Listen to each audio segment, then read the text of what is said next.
Okay, before we get into the breaking news, next week, October the 6th, we are having people from the Gary Black International Film Festival on the show. So yeah, make sure you tune in for that. The Gary Black International Film Festival is a yearly occurrence here in the city of Gary. I'm very, very proud of it. Look forward to having them in here. So make sure you tuned in next week to hear whoever comes in from that. I've been in contact with some of the people and I already got it okayed from the station. So we're good. But let's get to the breaking news. Probably some news that a lot of people never thought they would get to hear ever, because it's been almost 30 years. But a man tied to suspected gunmen in the 1996 killing of rapper Tupac Shakur has been indicted for murder after almost 30 years. I know that it's completely insane. One of the last living witnesses, this is from the AP. One of the last living witnesses to the fatal drive-by shooting of rapper Tupac Shakur in Las Vegas was charged with murder with use of a deadly weapon on Friday in the 1996 killing, a long-awaited breakthrough in a case that has been frustrated investigators and fascinated the public ever since the hip-hop icon was gunned down 27 years ago. That's 27 years, y'all.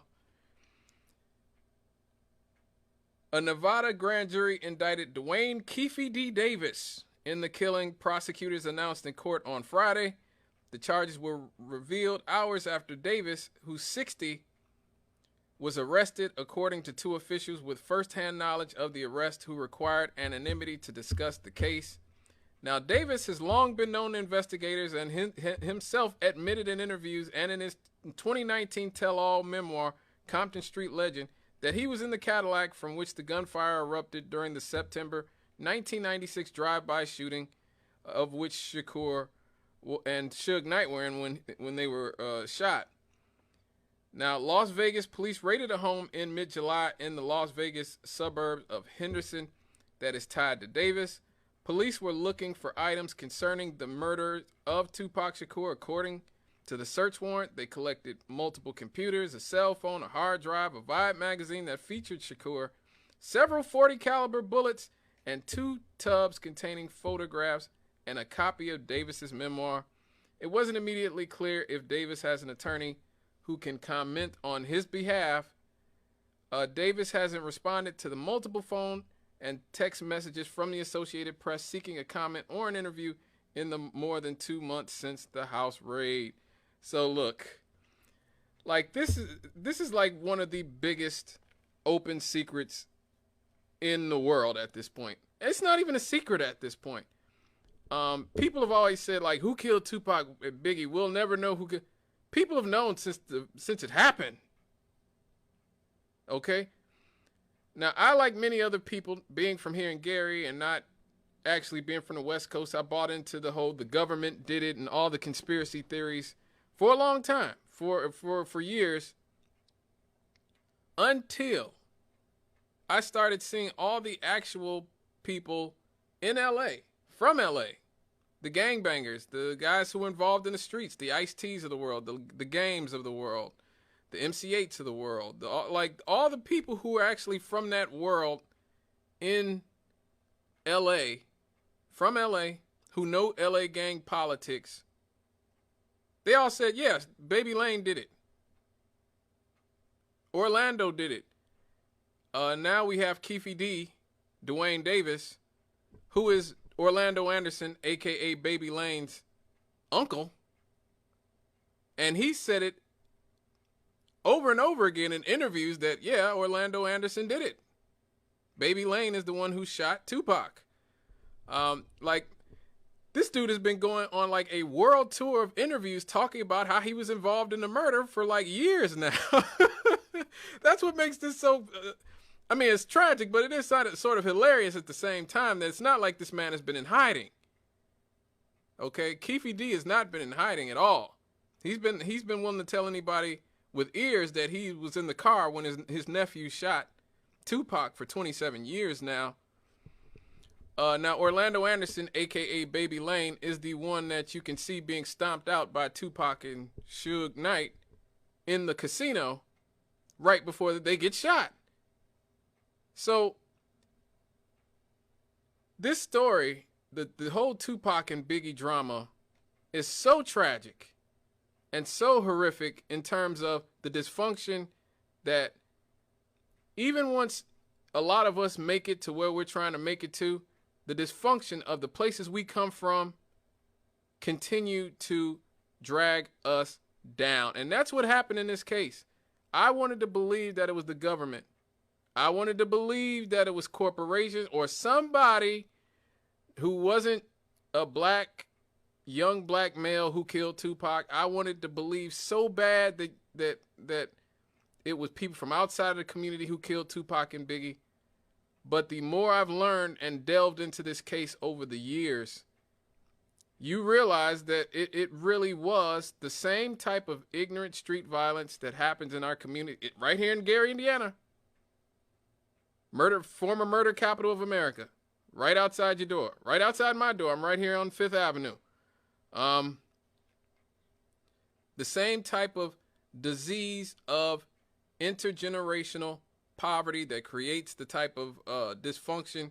And even once you escape the poverty, you don't escape the dysfunction. And that's the sad thing about this particular story. And more, it's a very interesting case in the sense of how much of a labyrinth there is of connections between Tupac, Suge Knight, Biggie Smalls, Puff Daddy, and this underworld of criminals that they were surrounded by. You know, for example, Tupac was from New York, grew up in New York, at least the first half of his life. His parents were Black Panthers. I don't think that's a secret to anybody. His godfather's Geronimo Pratt. His stepfather's the Dr. Mutulu Shakur, who just passed away about a month or two ago. We honored him on this show, a revolutionary who spent much of his life in prison as a political prisoner for a murder that a lot of people say he didn't do, but that's neither here nor there. His auntie is Asada Shakur, who's still in Cuba, as we know. One of America's most wanted fugitives from the FBI. And she is still there chilling. You know, Trump tried to get her back, if I'm not mistaken, when he was president. And I wouldn't be shocked if Trump tried to get her back again from Cuba if he gets reelected. But yes, Tupac, raised by revolutionaries. His father, Billy Garland, was also, his biological father, Billy Garland, was also a New York Panther. So Tupac spent the first half of his childhood up until I believe he was about 12 years old in New York City. His family's from New York. Both of his parents, his mother's from the South, but she moved up to New York when she was a girl. So he basically grew up in that New York world. A lot of the people around him were being watched by the FBI, were in prison, were being harassed. You know, this is a young man who actually had the FBI trailing him to school on a regular basis. The FBI used to trail Tupac and his sister to school. Okay? And so all Pac really understood and knew was a world in which everybody around him were criminals. His cousin, William Lassane, does a lot of interviews, shoot interviews with Art of Dialogue and people like that as well. And he talked about how when he was very young, Tupac used to accompany him when he would sell drugs, when he would rob stores and all this other stuff. So Tupac grew up in this world of political revolutionaries on the run from the law, actual criminals on the run from the law. And so even once he had escaped the type of poverty that his family lived in, where, you know, the reason they had to move to Baltimore and move to Marin City was because they were in real poverty. like unable to eat. You know, a lot of the Black Panthers, which his parents were, suffered and struggled financially after the government came down on them. Really, a lot of them ended up dying in abject poverty, almost. You know, which you would, for at least for the first world, which you would call it. And unfortunately, Tupac's mother ended up on crack. She ended up being on crack after all those years of being a revolutionary and being a strong black woman and being so brilliant. Afeni Shakur was such a brilliant woman. She represented herself. She represented herself when she was on trial with the Panther 21 and won the case. She fought the legal system as a black woman, representing herself, and won the case while she was pregnant with Tupac. He was in her stomach while she was fighting the government, and she won. And so I say that to give you some insight into the mentality of Pac. This was a man who had no love for the U.S. government, had no love for the authorities, had no love for the law whatsoever, because of what he had seen his family on both sides go through, whether it was the revolutionary side or just the street crime side. And oftentimes there was bleed over between the revolutionary side and the street side. This is something that a lot of the blackity black people don't like to talk about. Okay? But the Panthers were followers of Frantz Fanon, who's a revolutionary writer himself, and he was a big a revolutionary philosopher, Pan-Africanist, radical. And the Panthers used to read his writings, and Frantz Fanon believed that the revolution, unlike Karl Marx and other leftist revolutionaries who thought that the working class or the proletariat would be the ones who spurred the revolution, Frantz Fanon, and by proxy the Black Panthers, a lot of them believed that the lumpen proletariat would be the ones who started the revolution. Now, what is the lumpen proletariat? The lumpen proletariat are the people on the margins of society. The very poor and the criminals. Now, I would suggest you guys, if you haven't already, read Seize the Time, The Story of the Black Panther Party by Bobby Seale, the co-founder of the Panthers. So this is a Black Panther himself writing their story. It's my favorite book. It's personally my favorite book. I've read it, I think, 3 times already, 3 or 4 times. But it's a great book. Bobby Seale is a very compelling figure, a very brilliant man in his own right. He was Huey Newton's right-hand man. But anyway, he writes about why they think the lumpen proletariat are going to be the ones to start the revolution. They believe the lumpen proletariat would be the ones to start the revolution because in their minds, the working class or the proletariat or the people that, you know, you see walking around here going to work every day are too used to following orders, are too used to being cogs in a system, an unfair and unjust system. The reason they thought that the lumpen proletariat, the people on the margins, and a lot of times the gangsters, the thugs, the pimps, the prostitutes, and these people would be the real revolutionaries is because those people already lived life on their own terms.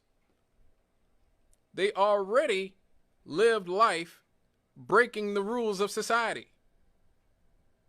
So if you could politicize these people, if you could give them some political consciousness, you give the lumpen proletariat political consciousness, then you will have people who don't mind breaking society's rules, who have a political mindset. And so that's a lot of what you saw with the Black Panthers, why there was so much overlap, and how and you actually see how Tupac ended up in this horrific situation he found himself in as well. Because Tupac truly believed that you could politicize gangsters. He thought that people like Suge Knight and Mob Piru Bloods could be reformed as revolutionaries and radicals. That's what he believed. That's what the Panthers believed on some level. Okay, and so he writes the Thug Life, the hate you give. Thug Life was an acronym. The hate you give, little infants, blank, everybody.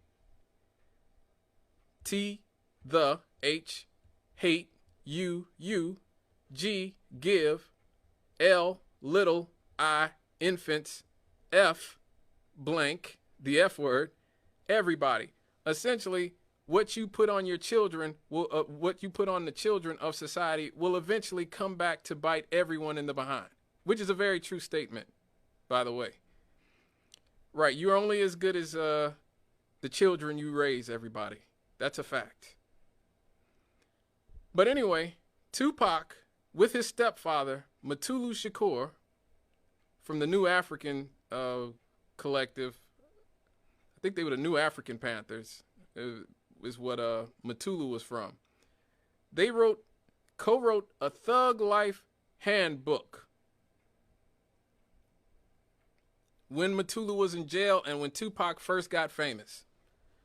And the purpose of this Thug Life handbook was to give gangsters on the streets a set of rules to live by,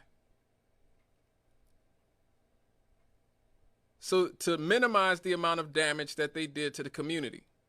And so they had a lot of rules like no selling drugs near schools, no targeting children or old people, or civilians. It was that type of thing. So you had Tupac working with this political revolutionary, his stepfather, Mutulu Shakur, once again trying to merge the worlds of the gangsters world and the revolutionary radical world. Because he believed that could be done. Like I said, just like the Panthers did, just like Frantz Fanon thought. They thought that you could turn gangsters and thugs into revolutionaries. And ultimately, the tragic thing about it, and this happened with a lot of Panthers is that is a lot harder than you think. That is a lot harder than you think.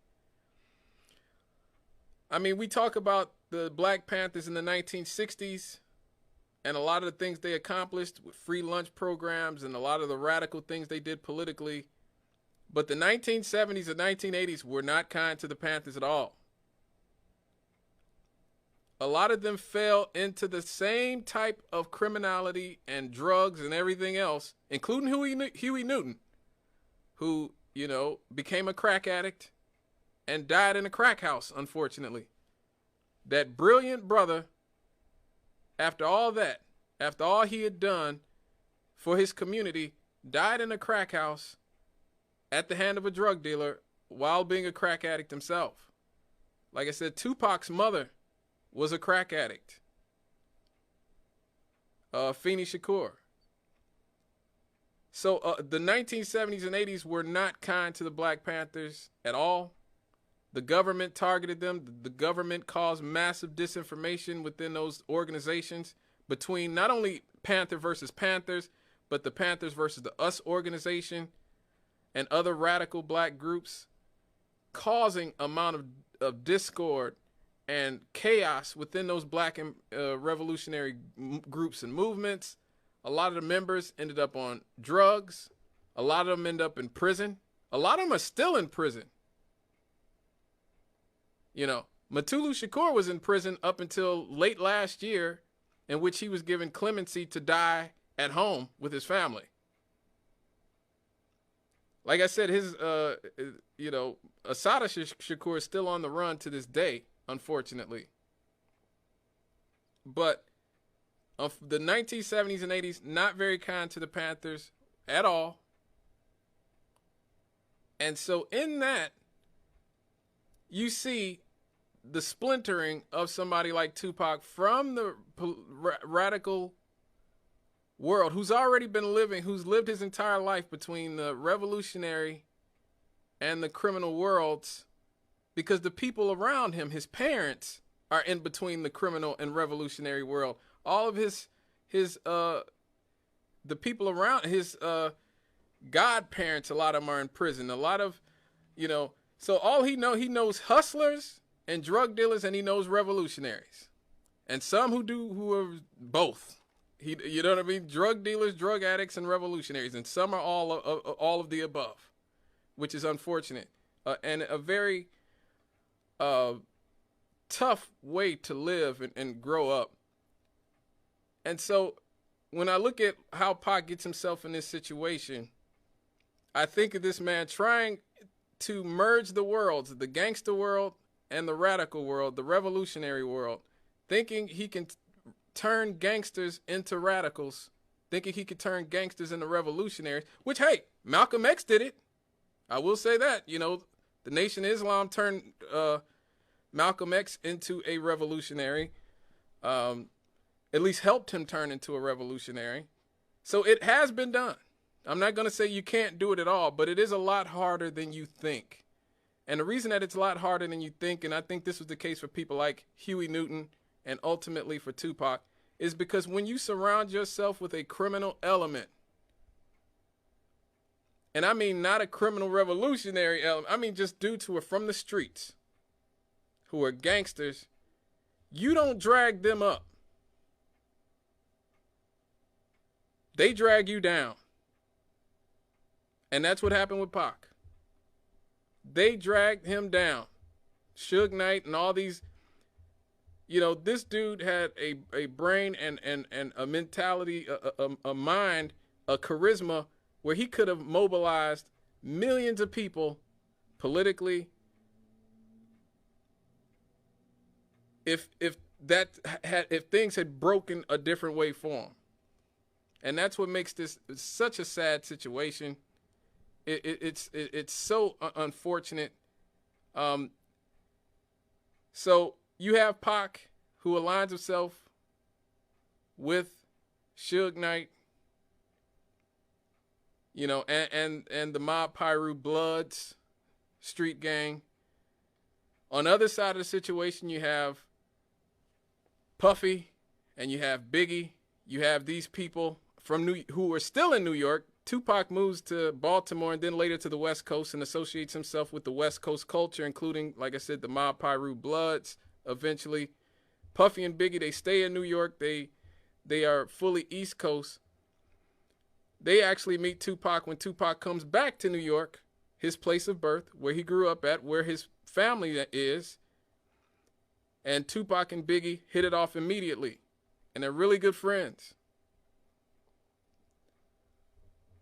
But being who Tupac grew up around,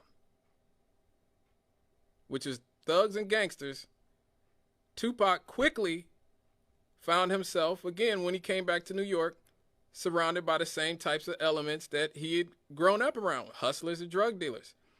And at that time, Biggie Smalls, who was younger than him, and he wasn't a star yet. Tupac was already sort of a famous actor and a famous artist. So Tupac meets Biggie, this young rapper who's really talented, takes him under his wing. And Biggie sees Tupac running around New York like he owns the place. And Biggie says to Tupac, he says, look, man, all these people that you're hanging out with here in New York, these are gangsters. These are real gangsters. And Tupac's like, yeah, I know gangsters. Yeah. And Biggie's like, no, you don't know. These are real gangsters. And he's warning Tupac, watch these dudes. Yeah. So Tupac in that moment is not really listening to Biggie as much as he should, because Biggie was trying to warn him about what was happening around him, the type of gangsters he was hanging out with. So Tupac comes to New York and he's wined and dined by all these real gangsters, who just so happened to be some of the guys who were helping to fund Biggie and Puffy's record company, Bad Boy Records. Yes. So these gangsters want Tupac on Bad Boy Records. They want Tupac, who's already a big star, like I said, they want him, who's already a big star, to come and join Puffy's record label in New York. Well, Tupac didn't want to do that. Tupac already had a record label, Interscope Records, with, what's that guy's name? Ted Wally and Jimmy Iovine. Tupac already had a record label. So at this point, those New York gangsters that Biggie had warned Tupac about are offended.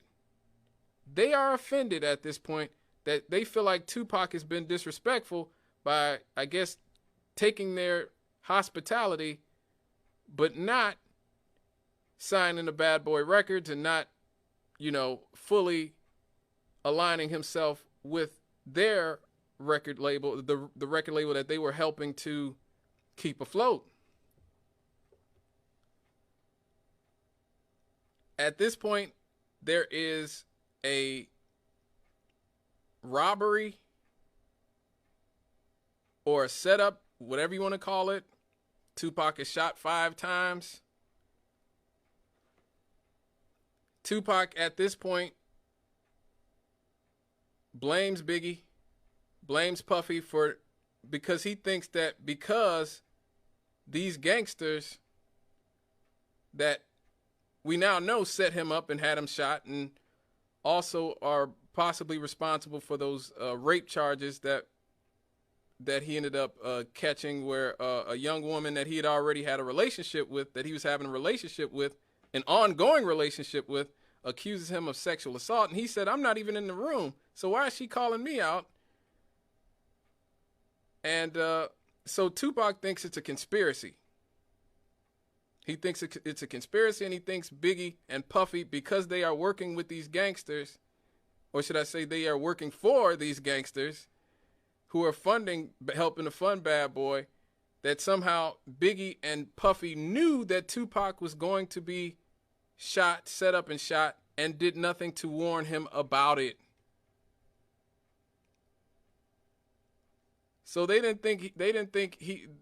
thought that they had set him up. So, or they thought that they knew he was going to be set up and didn't do anything about it, didn't warn him or any of that. So this is what caused the big rift between Biggie and Tupac. Enter Suge Knight. Suge Knight was somebody who had come into the record industry as a bodyguard for Bobby Brown, for Dr. Dre and NWA and a lot of other artists. He had worked for a lot of artists, and he had learned the music industry by working for all of these artists. And so what he was able to do, and this is a really, like, Suge Knight's not some dumb guy from the ghetto. Like, he's from Compton, yes. He was a Compton blood, but this is a guy who went to college.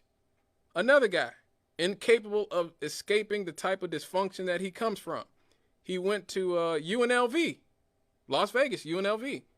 Was a football player, played in the NFL. A lot of people don't know. Suge Knight played in the NFL for the LA Rams.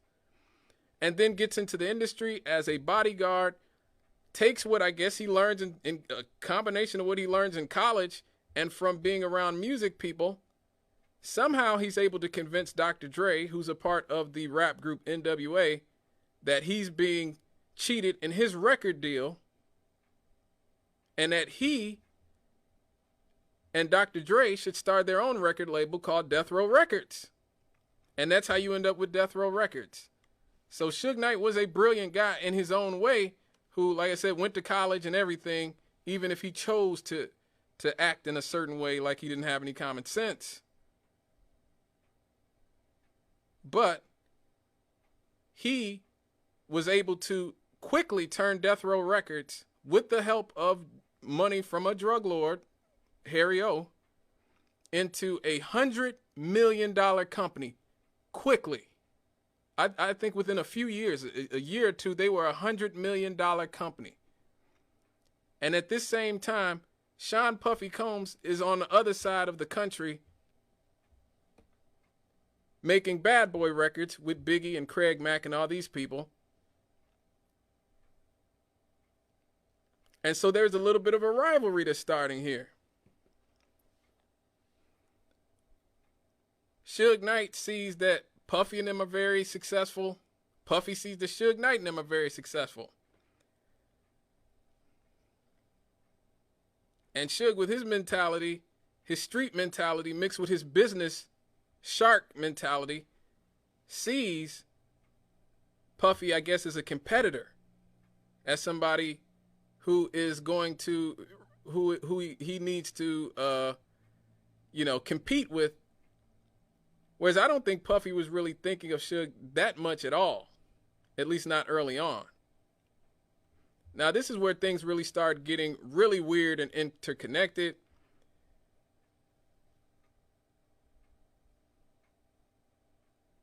Suge Knight starts specifically targeting artists in New York like Mary J. Blige, like Jodeci, and other groups that are signed to Uptown Records, which is run by Andre Harrell, who happened to be Puffy's mentor and good friend.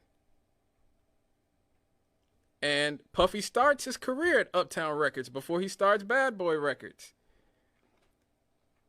And so now Suge Knight is not only signing West Coast artists in California, he's also managing Mary J. Blige, managing Jodeci, all these people. And he's saying to them, you guys have bad contracts. I can get you out of your contract. And that's exactly what he did. He got Mary J. Blige and I believe Jodeci out of their contracts with Andre Harrell. Now, these are all artists that Puffy had worked with.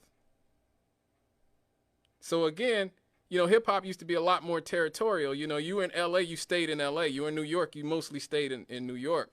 Now, Suge is in New York trafficking in these types of circles. And not only that,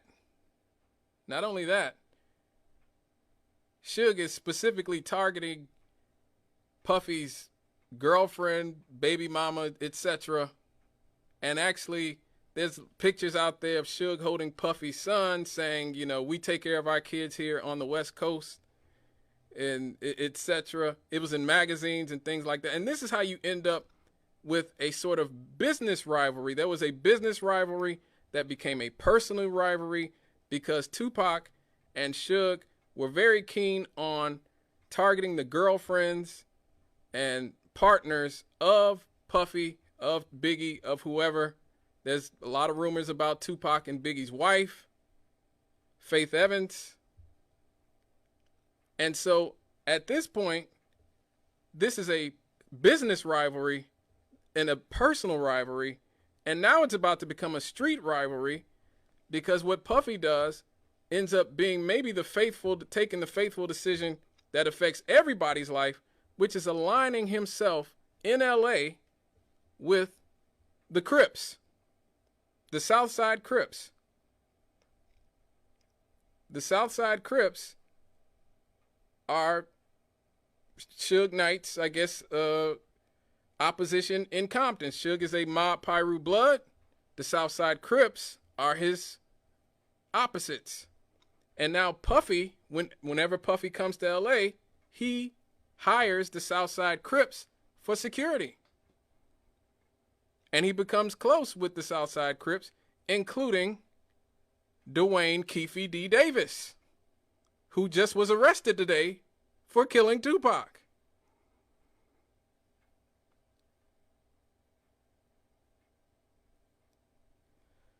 So you're talking about something that was just a professional rivalry at first between Suge Knight and Puffy that became a personal rivalry once people's children and wives and girlfriends got involved, and it becomes a street rivalry once you start involving the Bloods and the Crips. A lot of people don't know this, but Suge Knight's best friend, Big Jake, was killed by Puffy's bodyguard, Wolf. This is before Tupac was killed. And one of the reasons that Suge targeted Puffy the way he did was because he felt like Puffy was responsible for his friend being killed.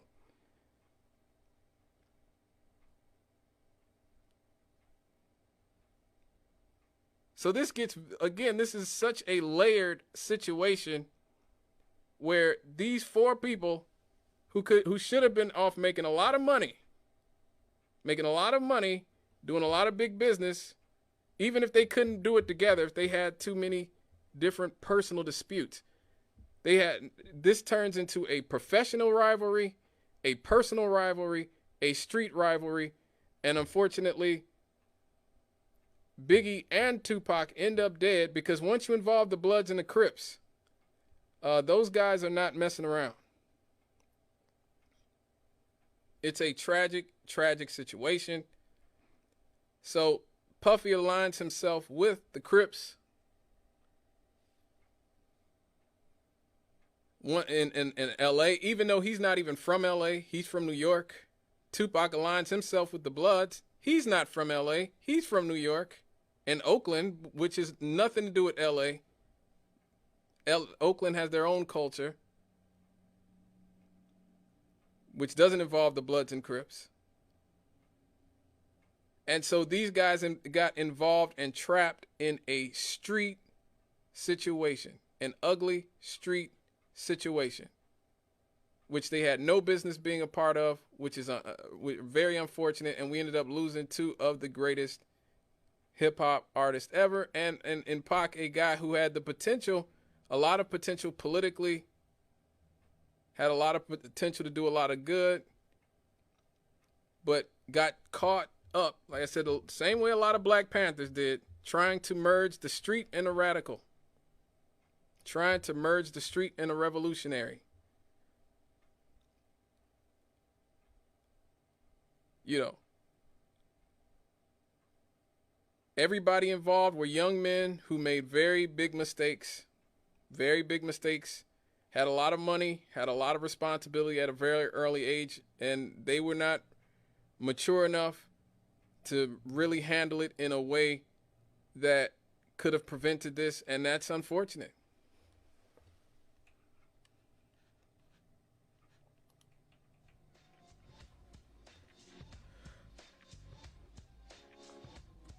You know, once again, rest in peace to Pac, rest in peace to Biggie. Hopefully they get whatever justice that hopefully their families get whatever justice they can get. But this situation is very unfortunate, very depressing, because you see the potential that was lost. And you see when you step back, you see how, like I said, a lot of this could have been avoided if there had just been older people, some people with cooler heads involved to circumvent a lot of the drama involved. All right, folks. When I get back, I got to talk about the other really big story of this that just broke today. Dianne Feinstein's dead. It's not like we didn't see that coming, but be right back after the